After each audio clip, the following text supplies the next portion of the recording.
Del libro del Génesis. Israel amaba a José más que a todos los otros hijos, porque le había nacido en la vejez y le hizo una túnica con mangas. Al ver sus hermanos que su padre lo prefería a los demás, empezaron a odiarlo y le negaban el saludo. Sus hermanos trashumaron a Siquén con los rebaños de su padre.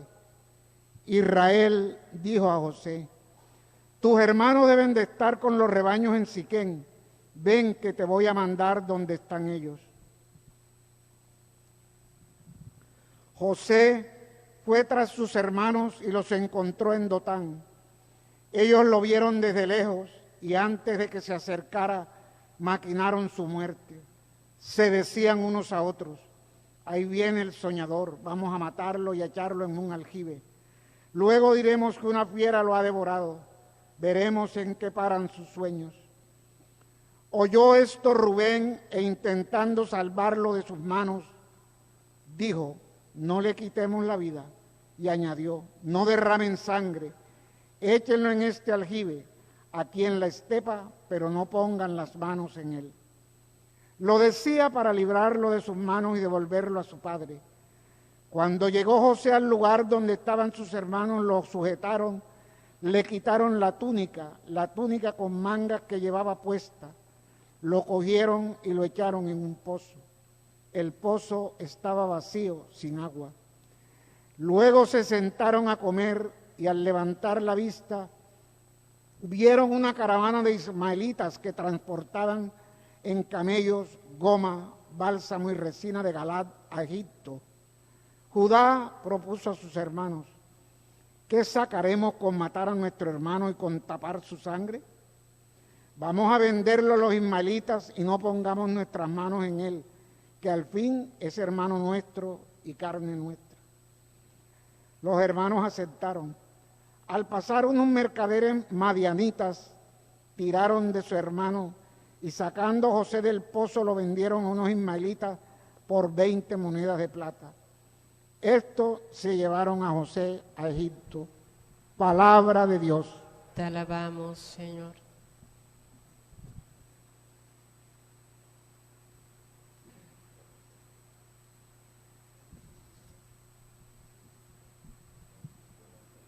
Recuerden las maravillas que hizo el Señor.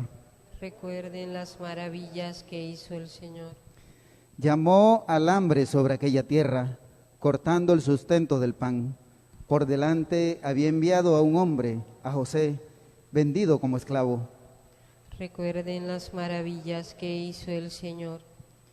Le trabaron los pies con grillos, le metieron el cuello en la argolla, hasta que se cumplió su predicción. A la palabra del Señor lo acreditó. Recuerden las maravillas que hizo el Señor. El rey lo mandó desatar, el señor de pueblos le abrió la prisión, lo nombró administrador de su casa, señor de todas sus posesiones. Recuerden las maravillas que hizo el Señor.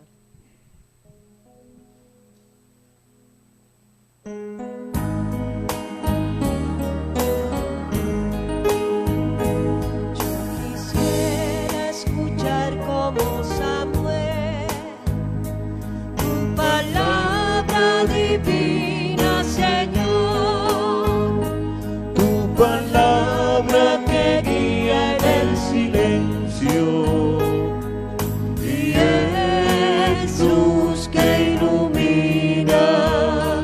Yo quisiera escuchar como Samuel, tu palabra.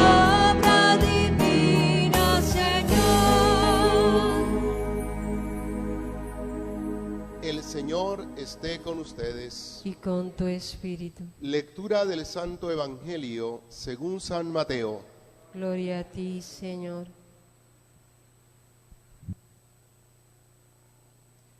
En aquel tiempo dijo Jesús a los sumos sacerdotes y a los ancianos del pueblo: escuchen otra parábola.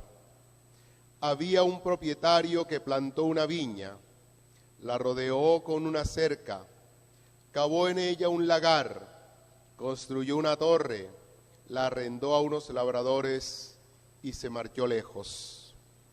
Llegado el tiempo de los frutos, envió sus criados a los labradores para percibir los frutos que le correspondían.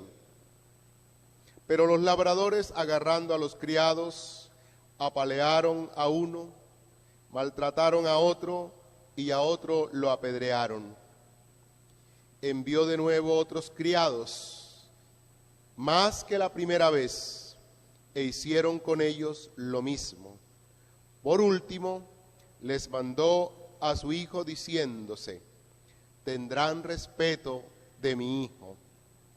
Pero los labradores, al ver al hijo, se dijeron: este es el heredero, vengan, lo matamos y nos quedamos con su herencia.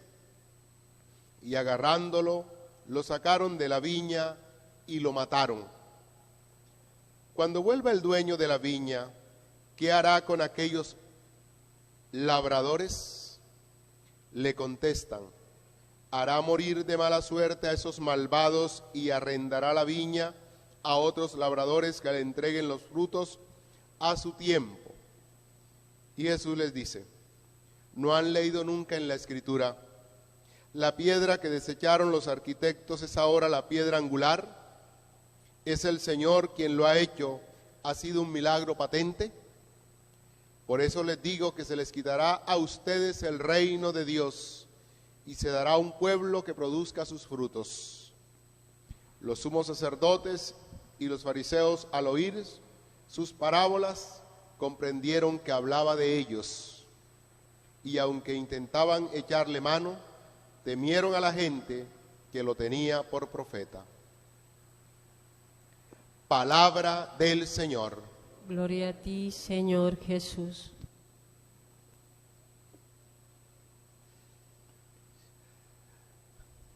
Estoy seguro que han escuchado el refrán: Dios escribe derecho en renglones torcidos. Y si hay una historia en la Biblia que nos narra la Sagrada Escritura, donde se cumple al pie de la letra ese refrán, es la historia de José, de la que hoy se nos ofrece una parte, cuando es vendido por sus hermanos.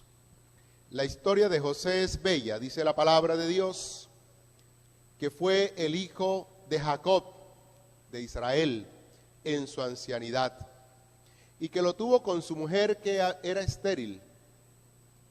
Esto le llevó a tener un gran apego, un gran afecto hacia su hijo, que era el hijo de la mujer que amaba y además el hijo de su ancianidad. Y lo llena de especial atención, tanto así que le hizo una túnica hermosísima como la de un príncipe, no de mangas cortas de las que se usan para trabajar, no, sino como la de un príncipe, de mangas largas. Pero junto a esto estaban también las capacidades y los dones que este jovencito tenía, la gracia con la que también había sido dotado por parte de Dios, y empieza a visionar y a tener sueños, y esta visión y estos sueños empiezan a incomodar a sus hermanos, hasta el punto que lo empiezan a llamar el soñador. Y se ganó la animadversión de sus hermanos, el desprecio. Empezaron las envidias y los celos. Y la ocasión se dio cuando Jacob envía a averiguar por la vida de sus hermanos, de cómo les estaba yendo. No va como un espía, no, va como en son de paz hasta donde sus hermanos, para averiguar cómo se encontraban. Es que eran pueblos beduinos, es decir, trashumantes del desierto, pastores que tenían que hacer grandes recorridos para llevar sus ovejas a apacentar y a brevar. Así que el padre anciano se preocupa por sus demás hijos y envía a José. Y estos, cuando lo ven venir, ven una ocasión propicia para deshacerse de él. Y es así como traman eliminarlo. Y miren cómo se rompe la convivencia de estos hermanos. La envidia los lleva ahora a planear la eliminación del hermano. Y empiezan a buscar como la manera de hacerlo. Unos les parece terrible matarlo, porque dicen, es carne de nuestra carne, es uno de nosotros, es nuestro hermano. Hagamos más bien otra cosa, vendámoslo. Y es así como urden toda una artimaña, lo meten en un pozo vacío, y cogen su túnica y la embadurnaron de sangre para simular que había sido asesinado o había muerto accidentalmente por una fiera. Esa es la trama, y lo vendieron a los ismaelitas. Lo que ellos no se imaginaban es todo lo que Dios tenía planeado, no solo para José, el soñador, sino para el pueblo a través de ese soñador. Ellos lo habían despreciado hasta tal punto que lo vendieron como un esclavo. Esa fue la actitud de los hermanos contra José. Ahí llegó su odio y su desprecio. Lo vendieron y entretejieron toda una artimaña y una mentira con la que le causaron un gran dolor a su padre. Pero el Salmo de hoy describe perfectamente esta historia de José, que se escribe aparentemente en letras, en renglones torcidos, pero Dios escribe allí esa historia de amor para con él y para con su pueblo. Dice nuestro Salmo 104, que hemos leído algunos versículos: llamó al hombre sobre aquella tierra cortando el sustento del pan, y por delante había enviado a un hombre, a José, vendido como esclavo. Más adelante, dice el Salmo, va a venir una gran hambruna. Sobrevino una gran y una terrible hambre, y los israelitas tuvieron que recurrir a Egipto. Pero en Egipto, dice, Dios había enviado a un hombre, a José, vendido. Ni siquiera ellos imaginaban que ese a quien ellos habían vendido, habían entregado, iba a ser su salvador. Llegó allá como esclavo. Trabaron los pies con grillos, le metieron la cabeza en la argolla, hasta que se cumplió su predicción y la palabra del Señor lo acreditó. Aquel que llegó como esclavo, dice que termina siendo desatado por el rey, el faraón, y el Señor le abrió la prisión y lo nombró administrador de su casa, señor de todas sus posesiones. Quisieron hacerle un mal y Dios le hizo un bien. Quisieron eliminarlo y apartarlo y tratarlo de soñador, y Dios cumplió sus sueños.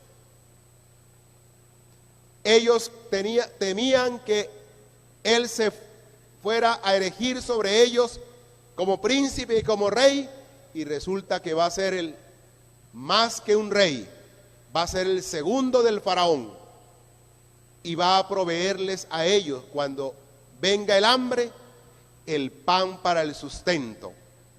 Y es que Dios escribe derecho en renglones torcidos.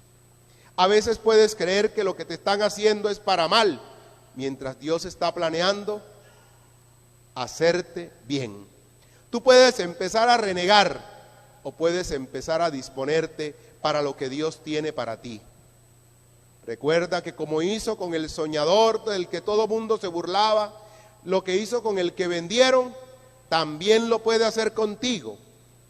Solo tienes que esperar y aguardar en el Señor y saber que tu vida está en sus manos. Eso mismo que hicieron con José se convirtió en un anticipo de lo que iba a acontecerle a Jesús. Y José se convierte en el prototipo de lo que iba a ser Jesús, a quien también despreciaron. La piedra que desecharon los arquitectos ahora se ha vuelto piedra angular. Los que son arquitectos entienden esa figura. Piedra angular significa lo que da cohesión, lo que permite que la estructura cobre firmeza. Y la habían desechado como si nada, y terminó siendo la piedra más importante. A ese que desecharon, porque la codicia les llevó no solo a la arbitrariedad y a los abusos, sino a convertirlos en asesinos. A ese que mataron en la cruz, Dios lo resucitó de entre los muertos y lo ha constituido Salvador de todos. Convertirnos a ese Dios que escribe derecho en rencones torcidos, es la invitación que recibimos en esta Cuaresma, para que recompongamos nuestras relaciones de convivencia, para que descubramos que en cada hermano que tenemos a nuestro paso hay un José, por el cual Dios puede hacer una obra grande en tu vida y tú no te has dado cuenta. Podemos obrar como los hermanos de José, despreciando a los demás, aniquilando a los otros, sin darnos cuenta que mientras nosotros les hacemos mal, Dios está planeando hacerles bien. Y lo que podría ser peor, hacernos el bien a través de esas personas que despreciamos en algún momento y a las que incluso le hemos deseado el mal. No se te olvide que conversión es convertirse al Dios verdadero y a la voluntad de Dios, y entender que hay unos planes que están por encima de los tuyos, que son los planes de Dios, el designio de Dios, que siempre es libertad, que siempre es vida. Ese es el designio de Dios, y que tanto en tu vida como en la vida de los demás, Dios actúa, y que nada se queda ante los ojos de Dios oculto, porque Él lo ve todo, lo concibe todo, y Él puede cambiar todo, siempre para bien. La piedra que desecharon los arquitectos es ahora la piedra angular. Alabado sea Jesucristo.